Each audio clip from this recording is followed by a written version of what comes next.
मेरा नाम सबास है और मैं एक अल्कोहलिक हूँ। हाय सुभाष और जी। हाय। ये केवल ईश्वर की ग्रेस है कि और ए के द्वारा जो मिला है कि ऐसा एक जीवन देखने को मिल रहा है। और मैं उन पागलों में से हूँ जो बोलते हैं कि थैंक गॉड भगवान ने मुझे अल्कोहलिक बनाया। क्यों? क्योंकि उसकी के माध्यम से मुझे एक ये वे ऑफ लाइफ मिला है। और अगर मैं अल्कोहलिक नहीं था तो हो सकता है कि मैं बहुत अच्छा काम काम कर रहा था, करियर में बहुत अच्छा ही जगह जा रहा हूँ। तो दो दो पैग तीन तीन पैग डेली भी पी करके अगर मेरे को कोई प्रॉब्लम नहीं होता तो इस जगह पे नहीं आता जहाँ पे हम अभी हैं कि पैसा हो या ना हो, बीवी हो या ना हो, फेमस हो या ना हो, कोई फर्क नहीं पड़ता। जिंदगी बहुत बहुत खूबसूरत हो सकता है। और ऐसा शायद ही कहीं देखने को मिलेगा। लेकिन ए में ये प्रॉमिस है। और अगर आप सोचते हो कि ए में आकर के बेसिकली आपको सिर्फ दारू से दूर रहना है तो ये बहुत छोटी बात है। दारू से दूर रहना तो है ही, लेकिन किसी भी हालत में सेरेनिटी के साथ खुशहाल और एक वंडरफुल जीवन जीना।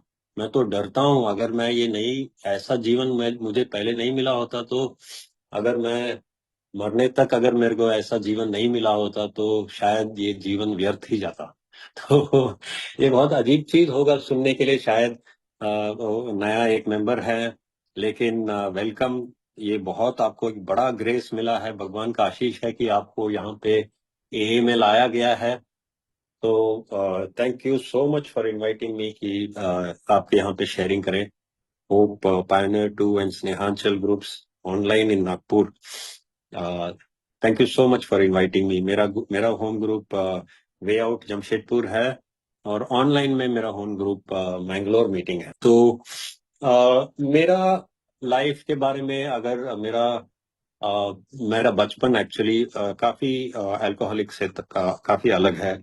बहुत ही अच्छा बचपन था, बहुत ही संतुलन के साथ। मेरे घर में ज्यादा, हालांकि ज्यादा पैसा नहीं था, लेकिन एजुकेशन, एक्स्ट्रा करिकुलर एक्टिविटीज, इन सब में मेरे पेरेंट्स ने ऐसे हमको पला बड़ा किया। और मेरे मुझे भी ना लकीली क्या है कि सारा चीज में टैलेंट है। तो पढ़ाई में एवरेज से ज्यादा, स्पोर्ट्स में एवरेज से अच्छा, आर्ट्स में सिंगिंग हो, ड्राइंग हो, कुछ भी हो, कुछ भी करो एवरेज से अच्छा ही आता। और बहुत ही जल्दी अच्छा पढ़ाई करके अच्छा नौकरी मिला, इंजीनियर बना, अच्छा नौकरी मिला, बहुत जल्दी राइज हुआ, अच्छा फैमिली, अच्छा मैरिज, वंडरफुल वाइफ, सब कुछ है। लेकिन अल्कोहल का चंगुल में फंस गया और बाद में पता चला कि क्यों ऐसा फंसा। और अराउंड 25-30 इयर्स मैं पिया होगा। आई एम सॉरी, मेरा हिंदी थोड़ा ग्रामर ठीक नहीं रहेगा, लेकिन please don't mind, message important है। तो पीना शुरू किया था, कॉलेज में गया, पिया, वहां से नौकरी ज्वाइन किया। नौकरी ज्वाइन करने के बाद पैसा हाथ में है। वहां पे हम लोग का बड़ा कंपनी है जमशेदपुर में, अपना कंपनी का खुद का क्लब है। तो सोशल लाइफ वाज वंडरफुल, शाम को आकर के स्पोर्ट्स खेलना, कल्चरल एक्टिविटीज करना, और वहां पे एक बार भी है तो थोड़ा बहुत पीना, ये सब चलता था। चलते चलते हर एक्टिविटी के साथ बार जुड़ गया, दारू जुड़ गई। और सबका हाल ऐसा नहीं हुआ, लेकिन मेरा तो अच्छा लाइफ चल रहा है, प्रमोशंस अच्छा है, सीनियर मैनेजमेंट तक पहुंच गया। लेकिन ये पीने का जो लत टाइप का लगने लग गया, हर चीज के साथ दारू। मुझे कुछ पता नहीं था उस टाइम पे ऐसा क्यों है। मेरा इमेज कंपनी में बहुत अच्छा है, मुझे बहुत अच्छा आदमी माना जाता है। तो ये सब रहने के बावजूद मैं इसका चंगुल में बुरी तरह से फंस गया। ऐसे फंसा कि लास्ट 5-6 इयर्स में मैं तो डेली पीता था। और पीते पीते लास्ट ईयर में ऐसा हालत हो गया था कि एक हफ्ते में 4 से ज्यादा ब्लैकआउट होते थे। कैसे घर आता था पता नहीं, कार चला के आता था। घर कैसे, कार अपना कार लाया है या नहीं मुझे कुछ पता नहीं था। सुबह जा करके बिल्डिंग के ऊपर से नीचे देखता था तो बीवी बोलती थी, हाँ हाँ तुम अपना ही कार लेके आए हो। फिर भी वो काफी नहीं था। नीचे जा करके कार के चारों तरफ परिक्रमा करना पड़ता था, देखना था कि कहीं ठोक तो नहीं दिए। ऐसे ऐसे जिंदगी जो पता भी नहीं है क्या किए हो रहा, लेकिन इतना पीना, ऐसे पहुंच गया हालत की एक पॉइंट पे आकर के समझ में आ गया कि डेली तो पीना ही है, बिना पिए मैं रह नहीं सकता। उसके बाद एक ऐसा पॉइंट आया कि पी के भी नहीं रह सकते। This was most horrible point. ये जगह आकर के ना हम लोग सब बहुत अकेले हो जाते हैं। मैं बहुत अकेला हो गया क्योंकि मुझे खुद समझ में नहीं आता था मैं क्यों कर रहा हूँ ऐसा। बीवी से बहुत प्यार करता हूँ, 2 लड़कियां हैं, बहुत प्यार है मेरे घर के अंदर, फिर भी मैं ये क्यों करता हूँ मुझे समझ में नहीं आता है। मेरा कैरेक्टर इतना खराब है क्या कि मैं ऐसे दारू के चंगुल में फंस के ऐसे ऐसे चीज कर रहा हूँ।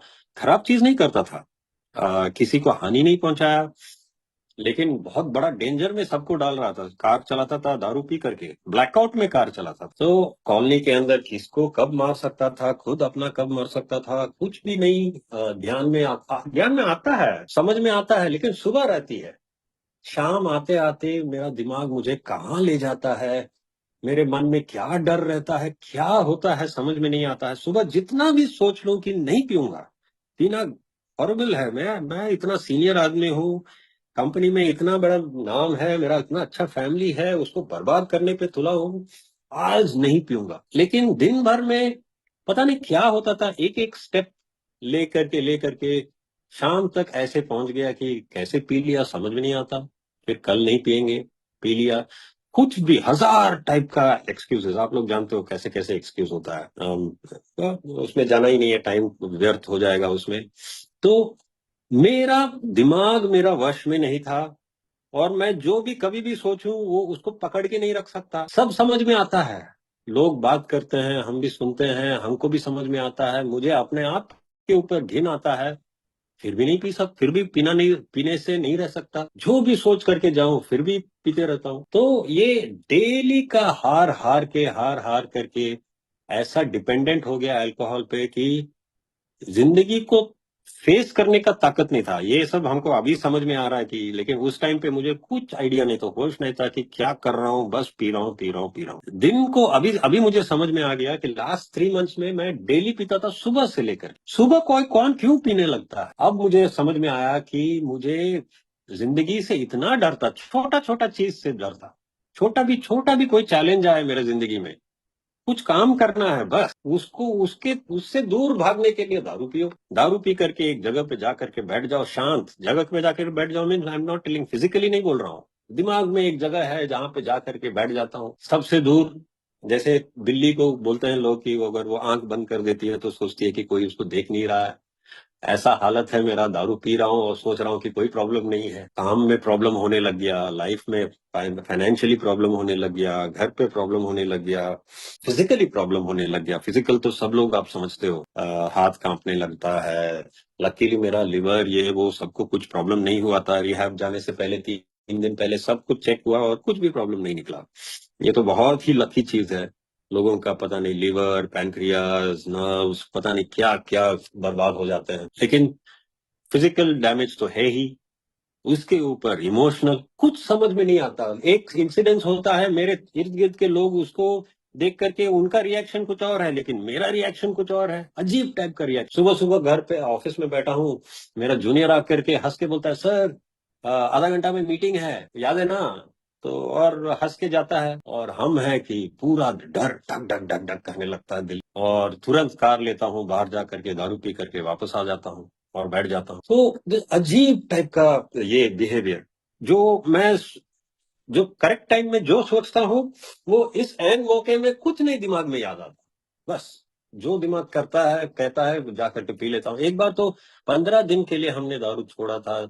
साइकेट्रिस्ट के पास गया था, कंपनी का हॉस्पिटल है, साइकेट्रिस्ट के पास जाकर के साइकेट्रिस्ट तो बहुत खुश हो गया कि तुम अपने से आए हो, अपना बीवी को लाए हो, और ये कंपनी में तुमको डर भी नहीं है, कंपनी का हॉस्पिटल है, लोग तुमको साइकेट्री के सामने देखेंगे, इतना भी डर नहीं है। मुझे तो पूरा कॉन्फिडेंस है कि तुम ठीक हो जाओगे। बस मेरा छाती छोड़ा, तो उसके बाद कुछ मेडिसिन दिया, उसके बाद 15 दिन के लिए मैं दारू से दूर था। फैमिली को नेटिव प्लेस में छोड़ करके वापस आ रहा था, एयरपोर्ट में गया, पता नहीं मेरा दिमाग ने मुझे क्या बोला, मैं अपने आप को क्या बोला, कौन किसको क्या बोला मुझे कुछ समझ में नहीं आया। सीधा जा करके बाहर में बैठा, एयरपोर्ट पे पीने लग गया। वहां से आकर के यहाँ 1 हफ्ता तक घर में इसी बेड पे बैठ करके पी रहा था। कुछ समझ में नहीं आता मैं क्या कर रहा हूँ, पूरा सुबह से लेकर के रात तक पी रहा हूँ। और आधा आधा बॉटल खरीदेगा, फुल टाइम सिर्फ आधा बॉटल खरीदेगा, फुल बॉटल नहीं खरीदेगा, लेकिन 6 आधा बॉटल खरीद लेगा, लेकिन एक बॉटल नहीं खरीदेगा। दिमाग देखिए कैसे काम करता है। नहीं नहीं नहीं नहीं, आधा ही पीना है, सिर्फ आधा पीऊंगा। और ऐसे करके 6 बार बैठा हूँ। पीछे एक मिरर है, वो मिरर में देख रहा हूँ, पूरा आंख में आंसू, चिल्ला रहा हूँ उसको देख करके। मैं उसको देख करके चिल्ला रहा हूँ या मिरर मेरे को देख करके चिल्ला रहा है, वो आदमी वहां अंदर से चिल्ला रहा है, क्या कर रहे हो तुम। और उसके बाद नीचे देखता हूँ, पूरा आंसू बह रहा है, हाथ पोंछ रहा हूँ अच्छे से। और ग्लास देखता हूँ, ग्लास खाली है। बॉटल देखता हूँ, बॉटल खाली है। बस चेहरा पोछा, देखा पैंट क्या पहना हूँ, चाबी कहाँ है, पूरा इधर उधर सामान पड़ा हुआ है, बेड पड़ा हुआ है, उसके नीचे प्लेट पड़ा हुआ है, आधा दाल 2 दिन पहले का दाल पड़ा हुआ है। तो वो सब लेकर के, चाबी लेकर के, कार लेकर के फिर जाओ, फिर आधा बॉटल खरीद के आओ, फिर पीने लगो। ये जो हुआ ना, तो absolutely no control on mind, और इमोशनली कंप्लीटली स्पिरिचुअली बैंकरप्ट। कहीं धैर्य आना चाहिए, वहां धैर्य क्या, कुछ भी नहीं है। जहां पे खुश होना चाहिए वहां पे डर, जहां पे डर होना चाहिए अजीब टाइप का सडनली खुश, पागल जैसा हंसता है। ये ना, मैं हूँ, मेरा दिमाग है, मैं क्या करूँ कुछ आइडिया नहीं है। लेकिन जो होता रहता है होते जाता है। मेरा दिमाग मुझे कुछ बोल देता है, मैं कुछ सोचता हूँ, उसके बाद दिमाग कुछ बोल देता है और मैं पी लेता हूँ। मैं अभी देखता हूँ बहुत लोग ए में आने के बाद भी रिलैप्स जब होता है तो यही होता है, क्या हुआ, दिमाग ने क्या बोला पता नहीं, मुझे क्या हुआ मुझे पता नहीं है। तो complete loss of control to mind, complete loss of spirit, कुछ भी नहीं है। और जो भी सोचे उसके विपरीत हो जाता है। फिर लोग कुछ सोचते हैं तुम्हारे बारे में, मैं भी अपने बारे में सोच रहा था कि क्या है, कैरेक्टरलेस आदमी है। सब लोग सोचता है कि कैरेक्टर है, लेकिन कैरेक्टर है ही नहीं, एक कुछ भी नहीं है अपने अंदर में। तब जा करके पता चला रिहैब में कि नहीं, ये एक बीमारी है। जब रिहैब में ये समझाया गया तो मुझे इतना रिलीफ हुआ। क्यों, मैं बताता हूँ। औरों जैसे अल्कोहलिक जैसे मैं नहीं हूँ, थोड़ा अलग हूँ। क्यों? क्योंकि मुझे रिजेंटमेंट किसी के अगेंस्ट में नहीं होता। क्या है कि मुझे हर जगह में मैं अपने आप को ही कोसते रहता हूँ और अपने आप को ही पूछता हूँ कि तुम क्यों नहीं कुछ कर पाए इसके बारे में। ये एक्चुअली मेरे बचपन से मेरे पिताजी ने जैसे मुझे पाला है, उसके उसका एक देन है। एक बार मेरा भाई को इतना जोर से मारा था। क्यों मारा था? एक औरत, कॉलोनी में एक औरत आकर के हम लोग के घर में कंप्लेन की थी। तो हम लोग तो सब बोल रहे हैं कि ये औरत का यही यही है, लक्षण है। वो हर जगह जा करके, हर किसी के पास जा करके अपने बच्चों के लिए लड़ाई करती है, घर के अंदर जा करके कंप्लेन करती है, लड़ाई करके निकलती है। मेरे पिताजी के यहाँ पे भी, मेरे यहाँ पर भी आई, मेरे बड़े भाई के अगेंस्ट में कंप्लेन की और चली गई। और मेरा पिताजी भाई को पकड़ के ऐसे धोए कि वो तो अपना पैंट में ही टॉयलेट कर दिया, ऐसे हालत था। और हम लोग तो टेबल के नीचे जाके छुपे हुए थे। उसके बाद मेरे पिताजी कभी हम लोग को मारे नहीं है। मारे तो भी लेफ्ट हैंड से मारना शुरू किए। इतना बुरा हाल हुआ था। उनका कहना एक ही चीज, लोग कुछ भी करे, दुनिया तुमको कुछ भी करे, तुम कहाँ थे? तुम कैसे वो सिचुएशन को ऐसे छोड़ दिए कि वो अपने घर पे आकर के कंप्लेंट की? तुमको इतना भी संभालना नहीं आता था? तो ये मेरे अंदर में रहता है। तो इन्वेंट्री में जो हम लोग बोलते हैं, एक कॉलम में लिखना है कि मेरा क्या रोल है। तो ये मेरा जिंदगी में ऐसे ही है कि मेरा क्या रोल है इस सिचुएशन में। बॉस ने चिल्लाया तो मेरा क्या रोल है, तो किसी को ब्लेम नहीं कर सकता। एक तरीके से ये अच्छा चीज है, दूसरी तरीके से बहुत बुरा चीज, इसलिए क्योंकि सब कुछ मेरा ही प्रॉब्लम है। मैं ही ठीक नहीं हूं, मैं नपुंसक हूं, मेरे से कुछ नहीं होता। मैं जितना भी सोचूं मेरे से नहीं होता। मेरा सब प्रॉब्लम मेरा है। तो ये प्रॉब्लम को लेकर के घुटन, और घुटन के साथ क्या है, इतने सालों से डेली अगर अपने आप से हारते रहता हूँ। ये जैसे कुंफू प्रैक्टिस हो गया। कुंफू में ना अपना हाथ को ताकत बढ़ाने के लिए हल्का से मारने शुरू करते हैं। दिन भर 100 बार मारते हैं सैंड बैग को, मारते मारते मारते 5 साल बाद इतना खड़ा हाथ हो जाता है। ये उल्टा तरह का ये है, कुंफू प्रैक्टिस है, गलती। और क्या क्या नपुंसकता, हार, डेली हार का महसूस, अपने आप से हार हार हार हार के क्या होता है, पूरा लॉस ऑफ कॉन्फिडेंस, कुछ भी नहीं है। और जा करके यहाँ फंस गया। लास्ट में ये रिहैब में पता चला कि ये डिजीज है। तुम जैसे दारू पीते हो, दूसरों जैसे दारू पीते हैं, वैसे तुम पी नहीं सकते हो। तुम्हारा पीना, तुम्हारे अंदर में एक एलर्जी है। पहला पेग तो पी लोगे ऑब्सेशन के चलते, लेकिन उसके बाद तुम रोक ही नहीं सकते हो अपने आप। और ये कम लोगों में है। 12 से 20% लोग बोलते हैं कहीं भी, उतना परसेंटेज लोग हैं जिनको ये कुछ भी करो ये कंट्रोल नहीं होता, क्योंकि वो एलर्जी है। तब जा करके सबसे बड़ा रिलीफ मिला। ये मेरा कैरेक्टर का प्रॉब्लम ऐसा नहीं है कि, ठीक है अभी मेरा कैरेक्टर खराब होते जा रहा है क्योंकि मेरा डिपेंडेंट हो गया मैं अल्कोहल पे, और भी ज्यादा खराब चीज करने लगा हूं, लेकिन ये अभी फाइनली मुझे एक कारण मिला कि क्यों मैं ऐसा हूं। एक अच्छा आदमी ऐसा कैसे बन सकता है। चंगुल में फंसा था और ऐसे हो गया था कि डिपेंडेंट ऑन अल्कोहल, उसके अलावा उसके बिना कुछ कर ही नहीं सकते। तो इस सिचुएशन से आकर के बाहर निकलना है, बाहर निकालना है। तब आकर के ए के बारे में सुना। ए में आकर के फिर सब लोग विनम्रता, एक 10 कदम, ये सब बोलने लगा। तो अभी मेरे 5 साल हो गए। Wonderful, I would say wonderful recovery. और मैं ये घमंड से नहीं बोलता हूँ। ये लास्ट में बताऊंगा ये क्यों है।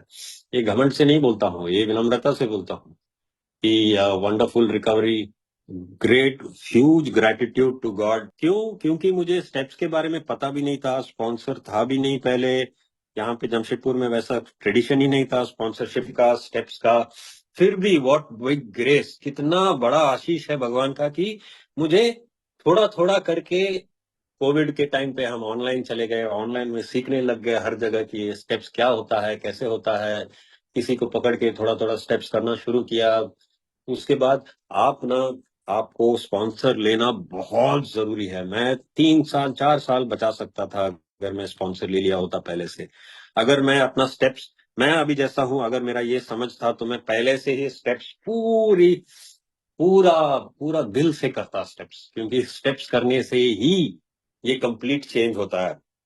तो अभी मैं इंट्रोडक्शन ना, ये जैसे ही ये टॉक, ये शेयरिंग के पहले कोई शेयर कर रहे थे, शायद संदीप जी थे, बोल रहे थे कुछ कुछ शब्द वो उन्होंने डायरेक्टली यहाँ से उठाया। आई आई रियली वेरी हैप्पी कि नागपुर ग्रुप में इतना अंडरस्टैंडिंग है कि humility is so important in the steps. और पूरा प्रोग्राम ही ह्यूमिलिटी का है, लेकिन हम लोग को ह्यूमिलिटी के बारे में समझ में नहीं आता।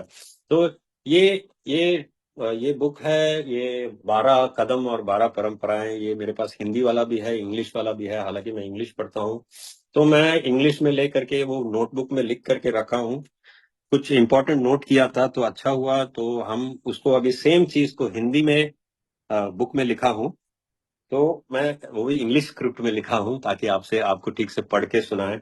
तो इसमें मेरा मेरा एक्सपीरियंस का, स्टेप्स और ह्यूमिलिटी के साथ का एक्सपीरियंस का जो मोस्ट इम्पोर्टेंट पॉइंट है वो बताना चाहता हूं आपको। स्टेप्स करना क्यों जरूरी है, और ये सब आपको मिलेगा 12 परंपराएं और 12 12 कदम परंपराएं का बुक में, 7वां चैप्टर में। Very strange, 7th chapter tells you about this. और 7th चैप्टर तो ह्यूमिलिटी के बारे में है, लेकिन सुनिए वो क्या बोलता है। 7th चैप्टर पेज 70 में लिखा है, क्योंकि थोड़ी बहुत विनम्रता के बिना कोई भी शराबी कभी संयमित नहीं हो सकता। यानी आपको संयमित, सोबर बनना है, दारू का चंगुल से बाहर निकलना है, तो थोड़ी विनम्रता तो आपको चाहिए ही। एक और तरीके से बोलूंगा, अगर कोई आपको मिले जो दारू से अभी दूर है, अभी उसको ऑब्सेशन नहीं है, रिकवर्ड जैसा है, उसको पीने का वो लत नहीं है, तो उसके अंदर विनम्रता आई है। उसके बिना ये हो नहीं सकता, ठीक है। क्योंकि थोड़ी बहुत विनम्रता के बिना कोई भी शराबी संयमित नहीं हो सकता, नहीं रह सकता, ये है। लेकिन जब तक इस कीमती गुण, यानी विनम्रता, जब तक इस कीमती गुण को इससे भी ज्यादा विकसित नहीं करेंगे, तब तक उन्हें सही मायने में खुश रहने का मौका नहीं मिलता। इसका मतलब क्या है? आपको ह्यूमिलिटी को बढ़ाते जाना है, और ह्यूमिलिटी को बढ़ाते जाने से ही आपको जिंदगी में खुशी मिलती है। मैं बोलता हूं जिंदगी तभी आ, तभी उसका रंग आपको दिखने लगेगा जब आप विनम्रता का जितना ज्यादा मिले उतना लेंगे, ठीक है। उसको विकसित करेंगे तभी। थोड़ा बहुत चाहिए सोबराइटी के लिए, लेकिन अगर आपको खुश रहना है, ये कभी भी वापस ये चंगुल में नहीं जाना है, वो छोड़ दीजिए। जिंदगी को उलट फेर करके बिना पैसा का खुश रहना है, बिना बीवी का खुश रहना है, बिना नौकरी का खुश रहना है, तो आपको इसका बहुत जरूरी है। ठीक है। और ये बोलने के बाद सेम पेज में, पेज 70 में लिखा है एक और जगह, सच तो ये है कि श्रेष्ठ विनम्रता को प्राप्त करना ही एक एए की 12 कदमों की बुनियादी सिद्धांत है। यानी ये 12 कदम का बुनियादी सिद्धांत क्या है? श्रेष्ठ विनम्रता को प्राप्त करना। ये दोनों चीज अपना बिल डब्ल्यू लिख दिए हैं। और आप कहीं भी जाकर के देखोगे कि बिल डब्ल्यू का लाइफ आप स्टडी करेंगे तो उनको विनम्रता के पीछे वो बहुत जाते थे। विनम्रता मुझे चाहिए। क्यों? क्योंकि विनम्रता से ही मेरा जिंदगी का परिवर्तन होता है। ठीक है। और एक जगह में लिखा हुआ है पेज 72 में, नहीं 72 के बाद नहीं है, हाँ पेज 70 में, अभी विनम्रता तो चाहिए पता है, विनम्रता को विकसित करना है पता है, लेकिन अभी सुनिए क्या बोलता है। इस विचार को लोग सिर्फ समझते ही नहीं है, बाकी इस शब्द को वो बेहद नापसंद करते हैं। एक अल्कोहलिक मैं जब आया यहाँ पे, एक तो मुझे जो विनम्रता मैं सोचता हूँ विनम्रता है, वो विनम्रता है ही नहीं है, ये बोल रहा है बिल डब्ल्यू। तुमको पता ही नहीं है कि विनम्रता क्या है, एक चीज तो ये। दूसरा चीज, जो तुम सोचते हो विनम्रता, उसके प्रति तुम वो शब्द से ही आप अत्यंत नापसंद करते हैं वो शब्द को। और सही बात है, हम लोग तो सुनते रहते हैं मीटिंग में कि अरे नहीं, कुछ सेल्फ रिस्पेक्ट होना चाहिए। ऐसे नहीं कि लोग आपको डोरमैट के जैसे इस्तेमाल करके चले जाए। ये क्या है ह्यूमिलिटी? ह्यूमिलिटी आदमी को इतना छोटा बना करके नहीं, ऐसा नहीं है। जिंदगी में सक्सेस रहना है तो थोड़ा थोड़ा बहुत प्राइड होना चाहिए लाइफ में, सेल्फ रिस्पेक्ट होना चाहिए।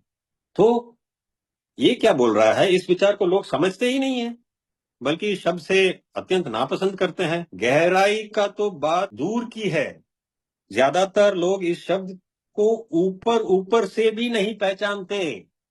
ये लिखा है, ये शब्द लिखा है बिग बुक में, ये 12 and 12 में। कुछ लोग ऊपर ऊपर से भी इसको पहचानते नहीं है। यानी ये क्या है ह्यूमिलिटी? ये क्या ह्यूमिलिटी है जो हम लोग नहीं पहचानते हैं? अब देखिए पेज 72 में विनम्रता के बारे में लिखा है। विनम्रता क्या है? विनम्रता ये नहीं है कि मैं अपने आप को छोटा करूं। विनम्रता की वह मूल बात कि हम ईश्वर की इच्छा को ढूंढ कर उसे अपनाने की इच्छा करें, वही सही मायने में विनम्रता है। इसका समझ हमको था ही नहीं, अजीब चीज बोल रहे हैं। क्या बोल रहे हैं? विनम्रता का मूल बात क्या है? कि हम ईश्वर की इच्छा को ढूंढकर उसे अपनाने की इच्छा करें। अभी ये समझ में आया नहीं आया तो भी आपको फिर आगे यही चैप्टर में लिखा जाता है, लेकिन जब हमने इसमें से कुछ दोषों को ध्यान से देखा। अभी ये क्या बोल रहा है? स्टेप 4, स्टेप 5 और स्टेप 6 के बारे में बोल रहा है। जब मैंने बैठ करके अपना पूरा इन्वेंट्री लिया, मेरा क्या क्या दोष है, लेकिन जब हमने इसमें से कुछ दोषों को ध्यान से देखा, इनके बारे में एक और व्यक्ति के साथ चर्चा की, 5वां कदम, और इन्हें हटवाने के लिए इच्छुक हो गए, ये 6ठा कदम, तब विनम्रता के बारे में हमारे विचार अधिक विशाल होना शुरू हुए। ये क्या बोल रहा है? स्टेप 4, स्टेप 5 और स्टेप 6 करो, तब जा करके हमें समझ में आने लगता है ये विनम्रता सही मायने में क्या है। और वो क्या बोल रहा है? विनम्रता भगवान के साथ जुड़ाव को लेकर के विनम्रता को जोड़ रहा है। ऐसे क्यों? पेज 74 सेम बुक, जहां पहले विनम्रता का मतलब जबरदस्ती झुकना होता था। यानी हम लोग क्या सोचते हैं? झुकना पड़ता है, अरे लोगों के सामने झुको, विनम्र बनो, तब तुम्हारा लाइफ सुधार आएगी। तो इससे घिन नहीं आएगा तो क्या हो? तभी जाकर के हम लोग बोलने लगते हैं नहीं नहीं नहीं, सेल्फ रिस्पेक्ट चाहिए। सेल्फ रिस्पेक्ट रहने से ही हम लोग जिंदगी में खुश रह सकते हैं, ये सब बोलते हैं। तो जहां पहले विनम्रता का मतलब जबरदस्ती झुकना होता था, अब विनम्रता का मतलब वो पौष्टिक सामग्री है जो हमें आत्म शांति दे सकती है। आप अगर 12 कदम करने लगोगे तो आप समझ जाओगे कि विनम्रता ये नहीं है कि झुकना, सर झुकना। विनम्रता एक ऐसा पौष्टिक सामग्री है जो हमें आत्म शांति दे सकती है। ये क्या बोल रहा है? तो मेरे लाइफ में आपको अगर मुझे बताना है तो एक ही लाइन में बताऊंगा आपको। ये जो विनम्रता की बात करते हैं, ये विनम्रता एक दूसरा आदमी के सामने विनम्रता नहीं है। मैं लोगों के सामने विनम्रता बनना है, ये पहला मूल आधार नहीं है। विनम्रता वो नहीं है। विनम्रता हायर पावर के सामने विनम्रता, बस, और कुछ नहीं। सबसे बड़ा, बड़ा से बड़ा आदमी देखो, रतन टाटा देखो, आप जेआरडी टाटा देखो, मैं टाटा का नाम लेता हूं, बहुत लोग हैं ऐसे। आप मदर तेरेसा को लो, विनम्रता, इतने बड़े बड़े लोग, लेकिन विनम्रता, क्या वो दूसरे आदमी के सामने झुके कभी? लेकिन भगवान के सामने क्या वो डोरमैट थे? क्या सेल्फ रिस्पेक्ट था, नहीं था? ये सब सोचने की जरूरत ही नहीं है। आपको एक ही चीज सोचना है कि मेरा भगवान के साथ जुड़ाव क्या है। विनम्रता, भगवान के सामने मुझे विनम्र होना है। भगवान के सामने विनम्र, इसका मतलब मैं अभी पहचानता हूं, पहले पहचानता ही नहीं था। और मेरे जैसे टैलेंटेड आदमी को तो ये बहुत मुश्किल है पहचानना। सोचता हूं कि मैं ही सब कुछ कर रहा हूं, मैं ही अच्छा से गाता हूं, मैं, मेरे से हुआ ये। क्या मैं पैदा किया इसका गुण को? मैं पैदा किया? मुझे बुक पढ़ने से मुझे बहुत अच्छा अच्छा आइडिया आते हैं, वो मेरा कंट्रोल में है। अरे हायर पावर से आता है, एक दिन आना बंद हो जाएगा तो फिर मैं कुछ नहीं कर सकता। अच्छा गाता हूँ, स्पोर्ट्स भागता हूँ, अरे मैं स्पोर्ट्स ये करता हूँ, वो करता हूँ, मैं करता हूँ, मेरे को दिया गया, मेरा हायर पावर ने दिया। मेरा पैर तोड़ देगा तो फिर मैं नहीं भाग सकता। मैं जो जो मेरा सबसे बड़ा आइडिया मेरा दिमाग में आता है, मैं सोचता हूँ कि मैंने पैदा किया।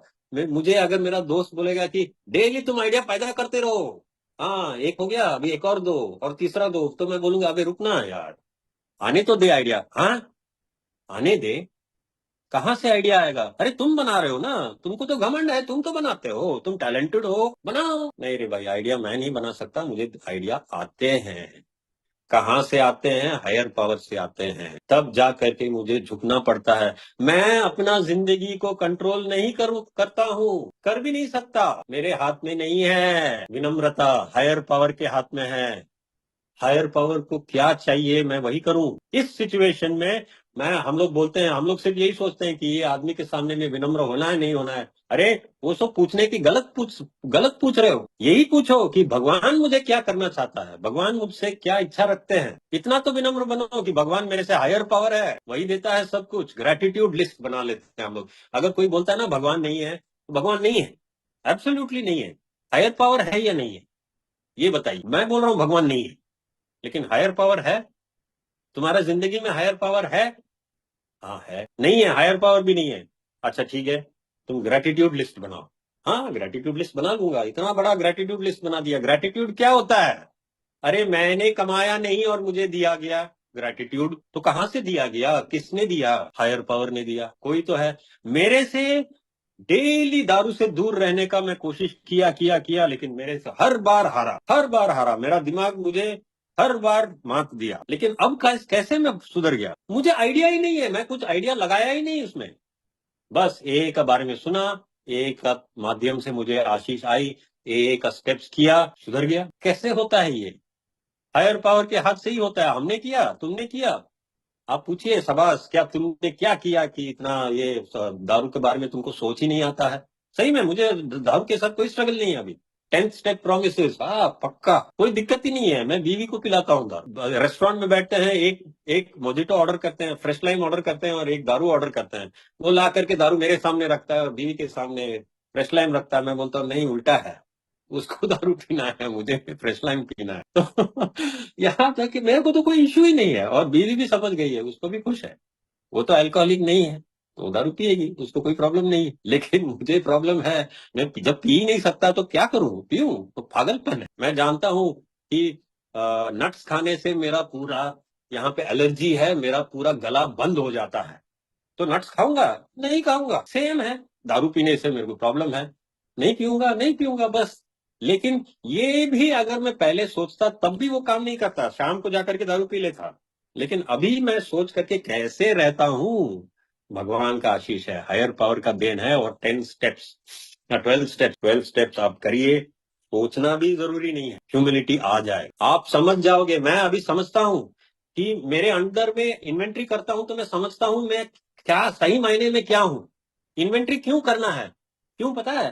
क्योंकि इन्वेंट्री करने से पहले मैं सोचता था कि मैं सबसे घिनौना आदमी हूं। क्या क्या कितना गंदा हो?